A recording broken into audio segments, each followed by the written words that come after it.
Olá, hoje nós estamos aqui com o Dr. Marcos Cabreira e nós vamos falar sobre o mal de Alzheimer. Dr. Marcos é médico geriatra há 33 anos aqui em Londrina e o mal de Alzheimer é uma doença que acomete mais os idosos, né, doutor? Nós temos várias doenças que a gente chama que são associadas ao envelhecimento, associados à idade, né? E a doença de Alzheimer, ela é, sim, assim, ela precisa ter o tempo para se expressar. Tanto é que quando a gente tinha uma expectativa de vida menor, que as pessoas viviam menos, a gente não conhecia muito isso, né? Você vê que a ideia que a gente tinha é que isso era até natural do envelhecimento, porque a gente conhecia pouco. Nos últimos 30 anos, a gente aprendeu muito sobre envelhecimento. Por quê? Porque os velhos continuaram vivos, né? Coisa que não acontecia antes. E aí o Alzheimer, ele apareceu. Né? Você pode ver que hoje se fala com muita clareza, as pessoas já têm o Alzheimer, ele já está dentro da casa das pessoas, né? As famílias, todo mundo já tem uma história de alguém que teve Alzheimer, o vizinho que teve Alzheimer. Então ele é uma doença que está muito mais comum e ele realmente tem um grande fator de risco, que é o tempo que se vive, né? Não só ele, né? Outras doenças relacionadas à idade, por exemplo, a osteoartrose, ela é assim, só para as pessoas entenderem. É a mesma coisa que ele falou o seguinte: a perda de cabelo tem a ver com a idade? Tem a ver com a idade, né? Quer dizer, a gente vai perdendo. Então o Alzheimer também, ele tem essa relação com o tempo. O tempo é um grande fator de risco. Doutor, e qual a média de idade que as pessoas estão vivendo? Então, isso que a gente chama de expectativa de vida, que é a chance do indivíduo que nasce hoje viver. Sim. Tá certo? Hoje nós estamos próximos aí a 78 no Brasil, 77. As mulheres vivem mais do que os homens, significativamente mais anos no mundo todo. Nós fomos agora, a gente vinha sempre aumentando a expectativa de vida nos últimos 30 anos. Fomos surpreendidos pela pandemia. Sim. A pandemia fez com que a expectativa de vida parasse e até diminuísse um pouquinho. Mas se você imaginar que 50 anos atrás a expectativa de vida era de 50 anos, então você imagina, hoje nós estamos com quase 80 e nós temos grande expectativa de chegarmos a uma expectativa de vida, por exemplo, próximo a que tem nos países, por exemplo, no Japão, 85, 86, 84. Então, parece que nós estamos vivendo mais mesmo sem resolver grandes problemas relacionados à saúde, né? Então, isso já é um legado, né? Sim. As pessoas vivem mais mesmo. Quando o senhor fala que as mulheres vivem mais, é porque ela tem uma cultura mais de prevenção, não é não? Olha, esse é um ponto, sabe, Cláudia, que a ciência não tem uma clareza ainda, né? A gente sabe disso, a mulher se cuida mais, e se cuidar faz uma diferença enorme para o envelhecimento. Quer dizer, o envelhecimento é um processo que tem uma carga genética? Tem, mas ele tem uma autogestão. A autogestão é fundamental. Você precisa ter autogestão. E a mulher é muito melhor gestora da sua saúde do que o homem, tá certo? Sim. Só que nós temos alguns dados interessantes. As mulheres, apesar de viverem 8 anos mais do que os homens, funcionalmente, elas acabam não mantendo essa mesma qualidade. Então, assim, quando a gente vai ver, por exemplo, a doença de Alzheimer, nós vamos encontrar até mais mulheres, Sim. nós vamos ter mais mulheres com incapacidade, né? Agora, o que a gente sabe é nenhuma diferença dessa está relacionado ao sexo, tá certo? Não está relacionado ao sexo, está relacionado ao gênero, ao comportamento, tá bem? Então, na hora que a gente tiver essa mudança de comportamento, como nós estamos vendo na sociedade, talvez isso vá também interferir nos indicadores. Certo. O senhor fez uma postagem e eu já estava estudando sobre o assunto, sobre uma questão preocupante que é a expectativa, né, a previsão, né, de aumento do caso, né, sem dúvida nessa nenhuma. conferência internacional que houve, né, nos Estados Unidos, o senhor participou à distância, né? O senhor poderia falar um pouco? Então, isso é uma coisa importante, né? Quer dizer, de um lado a gente fica contente que mais gente vai viver mais, né? Nós somos uma geração que está vivendo muito, nunca se teve tanto centenário, nonagenários, né? Só que isso também aumenta o número das doenças crônicas. E entre as doenças crônicas, essas doenças neurodegenerativas, que é o Alzheimer, a principal delas, e vai aumentar muito. Tem uma previsão muito ruim de, no ano de 2050, por exemplo, a gente ter 16% acima de 65 anos com Alzheimer, com demência. Então isso é um número muito grande. Agora, existe um outro lado dessas informações. Nos países desenvolvidos, onde as pessoas conseguiram diminuir o tabagismo, melhorar a educação, melhorar o comportamento em relação à alimentação, ao exercício, eles conseguiram fazer com que aquelas previsões que se tinha sobre a demência não se concretizassem. Tá certo? Então, assim, este número vai ser enorme se nós continuarmos desse jeito, mas a gente pode reverter. E uma coisa que foi muito dita nessa conferência foi o seguinte: a janela de oportunidade da gente mudar a realidade do Alzheimer está exatamente no comportamento. No comportamento individual, é o que eu como, é o que eu faço de exercício, é o que eu tenho de atividade mental, isso é importante. Trabalhar sem dúvida. Por exemplo, esse público que te acompanha as suas informações, que quer saber mais sobre um assunto, isto é prevenção de Alzheimer. Ele está construindo uma poupança cognitiva, fazendo com que ele tenha menos chance de ter comprometimento mais para frente, tá certo? E quando também a gente oferece educação para as gerações, a gente diminui a quantidade de Alzheimer. Olha que coisa interessante. Os analfabetos, os indivíduos que têm uma prática do trabalho longe da questão cognitiva, por exemplo, um agricultor, tem muito mais Alzheimer do que o indivíduo que trabalha com informação, tá certo? Então, por exemplo, você é uma candidata com pequena chance de desenvolver Alzheimer. Por quê? Porque você está sempre estimulando a sua memória cognitiva. Então esse é o exemplo. Doutor, mas outro dia eu até falei com um amigo médico, que às vezes eu não lembro as coisas. Assim, antigamente eu não precisava anotar, agora eu tenho que anotar. Então, mas isso aí é o seguinte, mas aí que tá, isso não é demência. Nós temos um processo interessante, que assim, você veja que o processo de envelhecimento é um processo onde você ganha algumas coisas e perde outras. O que você perde é facilmente identificável. É o cabelo que fica branco, é o cabelo que fica mais ralo, é a pele que fica diferente, tá certo? É o corpo que fica diferente. Agora, o que você ganha, ele é mais difícil de identificar. Por exemplo, a sensibilidade. Eu tenho certeza que a sua capacidade de ter paixão, a sua capacidade de ter gratidão, de ser generosa, de ter a empatia, quer dizer, essas virtudes psíquicas, elas melhoram com o envelhecimento, tá certo? E na questão da memória é uma coisa interessante. Nós diminuímos muito a nossa inteligência fluida. O que é uma inteligência fluida, Cláudia? É isso que você falar, por exemplo, você vê um dado, será que era 16% ou será que era 8%? Será que era em Denver ou será que não era em Denver? Tá certo? Isso é uma inteligência fluida, aquela da decorada. A gente diminui a cada idade. Em compensação, a gente melhora a inteligência cristalizada. Então, você veja que o que é a inteligência cristalizada? É a visão do mundo. Vamos colocar como, por exemplo, no jornalismo. O que um jornalista novo é capaz de fazer? Ele é capaz de decorar rápido, de falar números, de falar novidades, de buscar informação, de colocar toda aquela informação à disposição de um texto. O que um jornalista mais amadurecido é capaz de fazer? Ele talvez não lembre, talvez não decore, mas ele tem uma sensibilidade de saber, uma capacidade de transmitir, tá certo? Uma legitimidade. Então, isso que a gente chama da inteligência cristalizada. E sabe quando acontece isso, Cláudia? Quando aos 53 anos essas curvas se cruzam.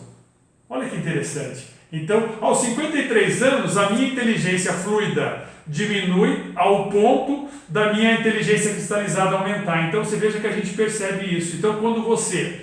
Eu não sei a idade que você tem, mas eu também tenho mais do que 53 anos. Então eu já percebo nitidamente que a decorar uma informação, um número, um nome, ele tem muito mais dificuldade. Isso é absolutamente normal. Quando que isso vai ser uma demência? Quando interferir na sua vida. quando interferir na vida das pessoas. E aí é uma dica legal para todas as pessoas que te acompanham no site, e eu dizer o seguinte: sempre quando você acha que a sua memória é ruim e ninguém mais acha, dificilmente isso é doença. Isso aí é processo normal do envelhecimento.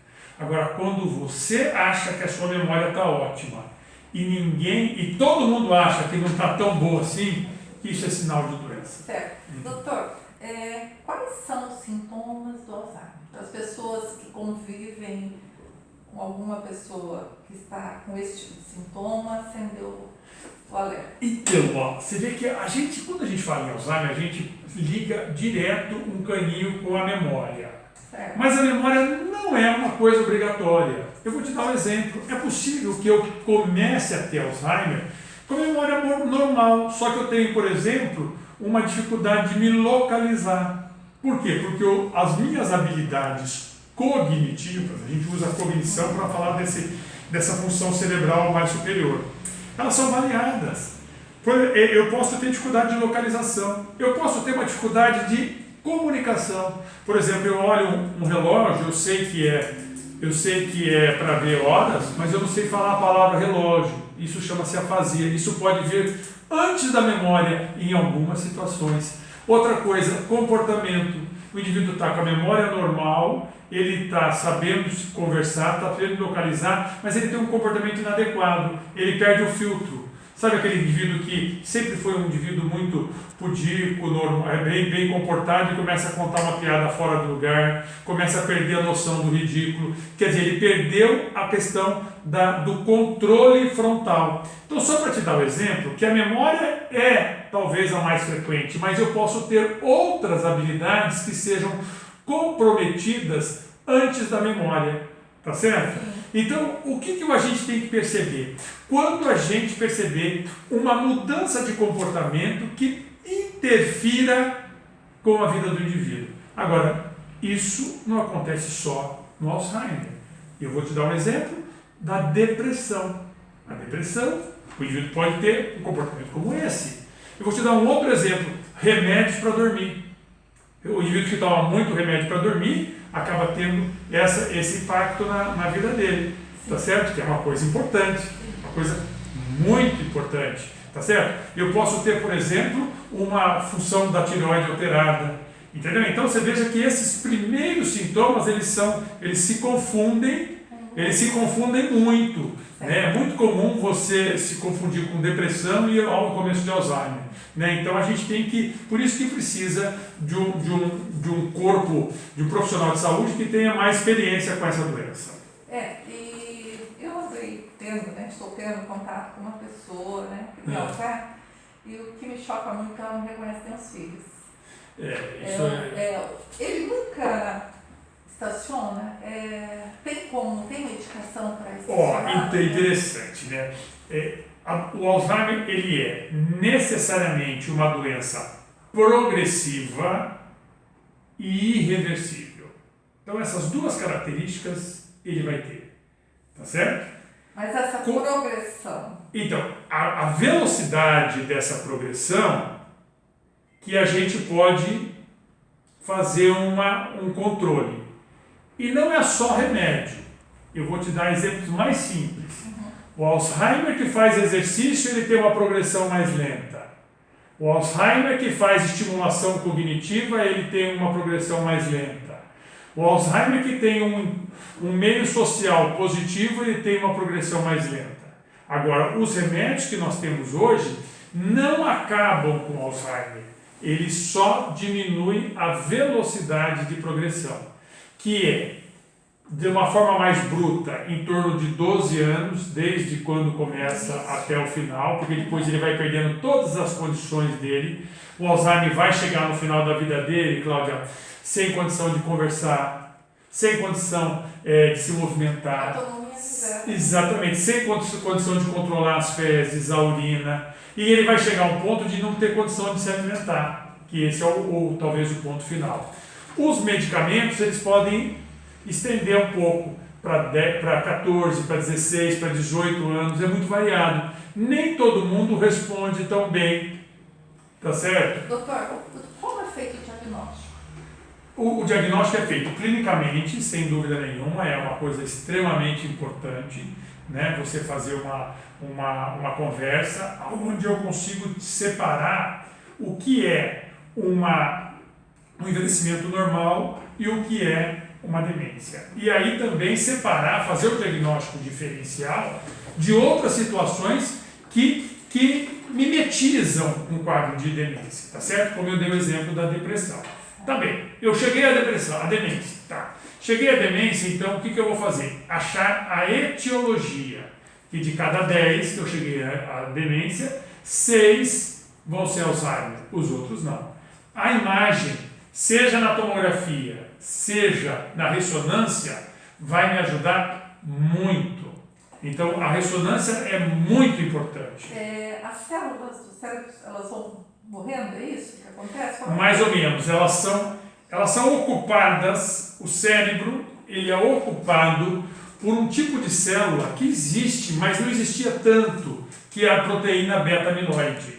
Então ele vai ter um aumento dessa proteína beta-amiloide dentro do cérebro, e esse cérebro passa a dar espaço para essa proteína beta-amiloide, ele passa a não funcionar dessa maneira. Por que a gente começa mais com a memória, com a orientação? Porque é nessa região do cérebro que essas proteínas beta-amiloides começam com mais importância.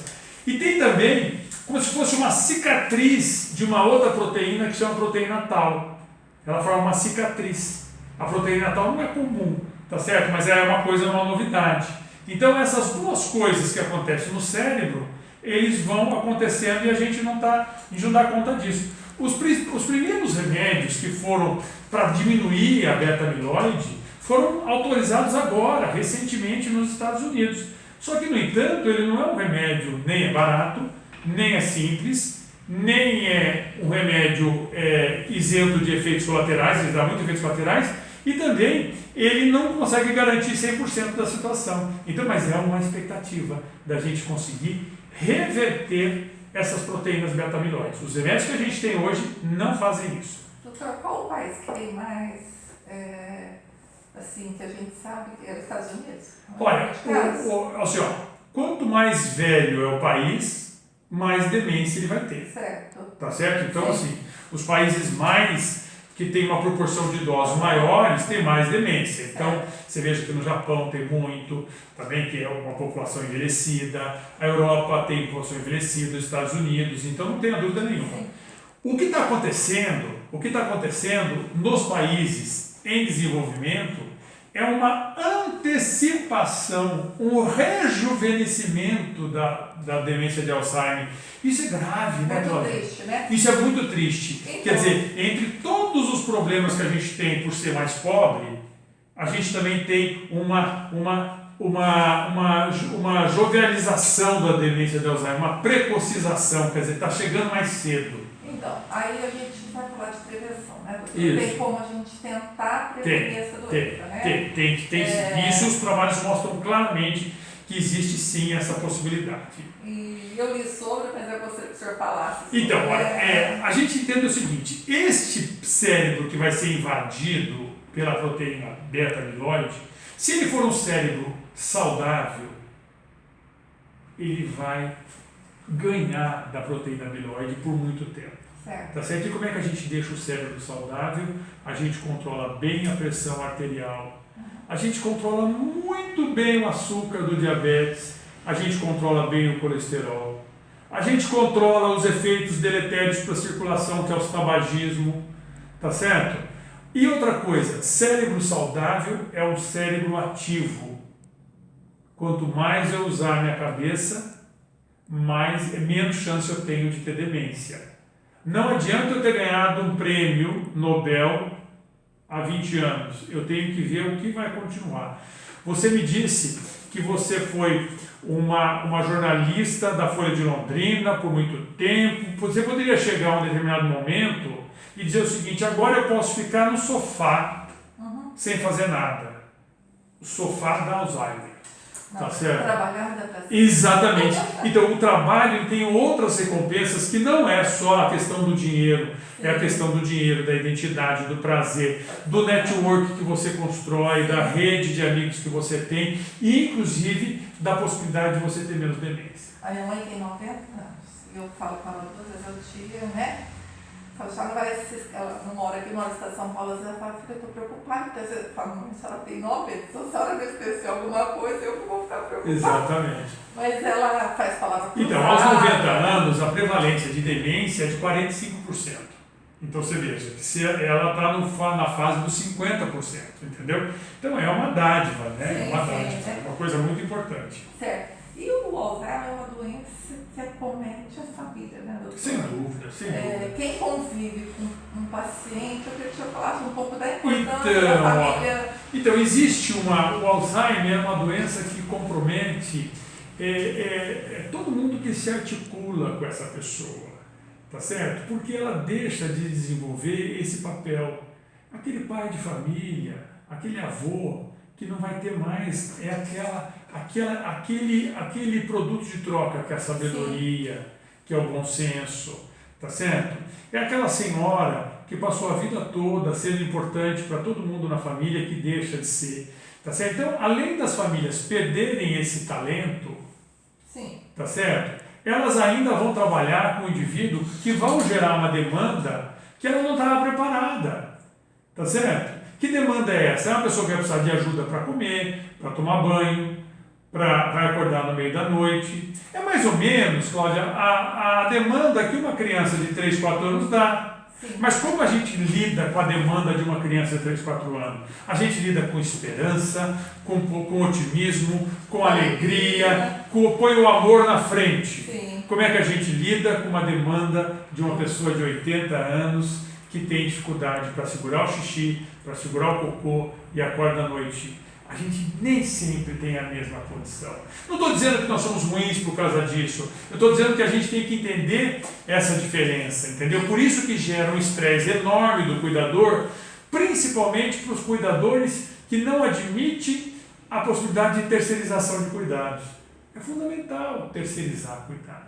É fundamental. Só que nem todo mundo consegue também bancar. Isso, eu acho que nós temos, até porque o poder público, ele ainda não chegou nesse ponto, não é verdade? A gente não consegue trazer uma OBS, por exemplo, fazer alguém te ajudar a trocar o seu pai, entendeu? Você consegue alguém para dar insulina, você consegue remédio, consegue um desconto na fralda, mas você não consegue alguém para fazer esse acolhimento, né? Quando eu trabalhava na Unimed, nós tínhamos um programa Cuidando do Cuidador, né? Que era para dar um suporte emocional para esses, que eram pessoas que têm familiares com doenças crônicas, não era nem a questão tanto do Alzheimer, né?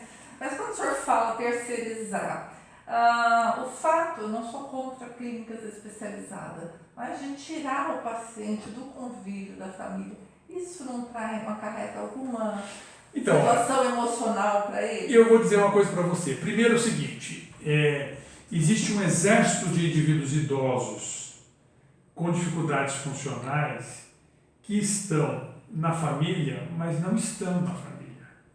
Que estão lá para não ficarem sozinhos, mas estão sozinhos lá. Tá certo? Então, assim, isso é importante. A integração com a família é importante, mas quem sabe essa integração fica mais fácil numa instituição de longa permanência. E isso é uma coisa importante, porque eu conheço situações onde a relação da família, da filha com a mãe, dos irmãos, ficou muito melhor quando a pessoa passou a morar numa instituição de longa permanência, onde ela tinha lá toda uma assistência, todo um cuidado. Então, assim, é caro, é difícil você manter isso dentro de casa. E outra coisa, não é porque está na sua casa que você está tendo o vínculo afetivo.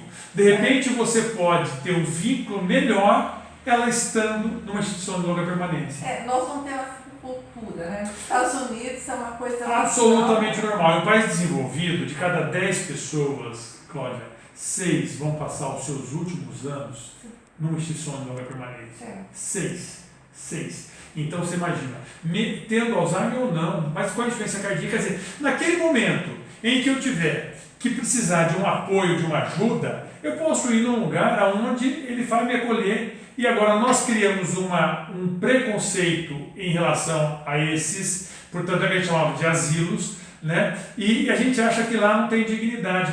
Eu frequento o Asilo São Vicente de Paulo, que é uma instituição filantrópica, que é uma instituição que tem lá 100 idosos em grande desvantagem, tanto física, quanto emocional, quanto social, e o que a gente pouco vê lá é tristeza e de indignidade.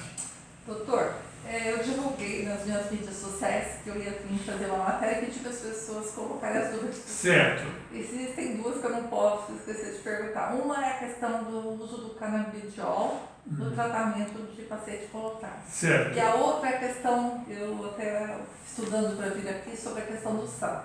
Se essa doença, quem teve Covid, se ela vai ter um impacto maior, né? Sem dúvida. Então vamos começar pelo Covid. O Covid piorou tudo. O Covid piorou o coração, o Covid piorou muito a depressão, a Covid piorou a nutrição e a Covid piorou, e os últimos trabalhos mostram isso, a Covid acelerou a doença de Alzheimer. Então se eu tinha num ritmo mais ou menos assim, com a Covid eu acelerei. Além disso, a Covid traz um sintoma de déficit de memória. Tá certo? É reversível, sim, mas ela traz. Então, assim, a Covid acelera sim, tá certo? Quem está nessa dúvida, acelera sim a doença de Alzheimer. E a Covid piora a memória. Então, dá uma certa impressão de que você passou a ser doente. Não, calma. Parece que vai durar 9 meses esse déficit cognitivo. Porque com o tempo nós vamos estar recuperando. Tá certo? A segunda pergunta. Canabidiol. Canabidiol é um medicamento que é extraído da folha da maconha, tá certo? Que tem as propriedades interessantes, muito utilizado para dor, muito utilizado para controle de convulsão, tá certo? E só que na demência, no Alzheimer, ele já foi testado bastante e não mostrou que ele é capaz de diminuir essa curva. Ele não faz isso, Cláudio. Então, assim, o canabidiol não vai fazer com que o indivíduo fique bom da cabeça. Não vai. Agora, para que ele vai ser utilizado? Para aquele indivíduo. Porque alguns pacientes com Alzheimer são muito agitados, são muito agressivos, são muito bravos, não param quieto. Tá certo? O canabidiol pode ajudar. Por quê? Do outro lado, nós temos um monte de remédios alopáticos que dão muito efeitos colaterais. A vantagem é que o canabidiol tem pouco efeito colateral. Por enquanto, o grande problema dele é o fato dele ser caro e o fato dele servir mais para comportamento. Certo, mas no Brasil a gente está conseguindo Está utilizar? conseguindo, eu já tenho pacientes que estão utilizando, sai muito caro, tá certo? Mas você pode tanto pegar num laboratório que é produzido no Brasil, tá certo? Quando você pode importar, quando você pode pegar de uma ONG que é lá do Nordeste que faz isso, mas hoje está mais possível sim. Doutor, um dos assuntos que foi abordado nesse evento que o senhor participou é a questão dos adultos transgênicos, né? Existe uma possibilidade deles terem mais, pelas questões cognitivas, perda de pouco? Olha, eu acho que um adulto transgênico que vai virar um idoso transgênico, tá certo? Esse passou por dificuldades que vão além do biológico. Sim. Tá certo? Então, assim, passou pelo estresse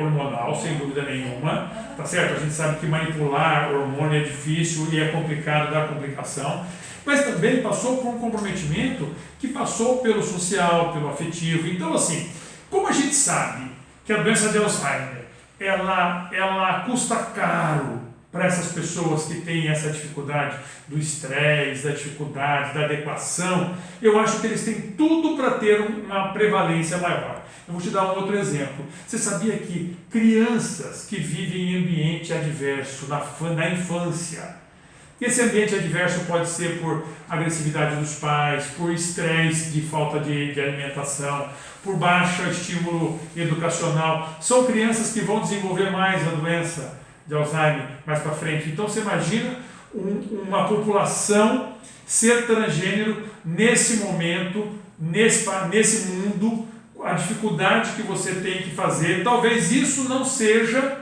vai ser daqui a 30 anos, mas nesse momento ainda é um sinal de desvantagem em relação ao equilíbrio, né?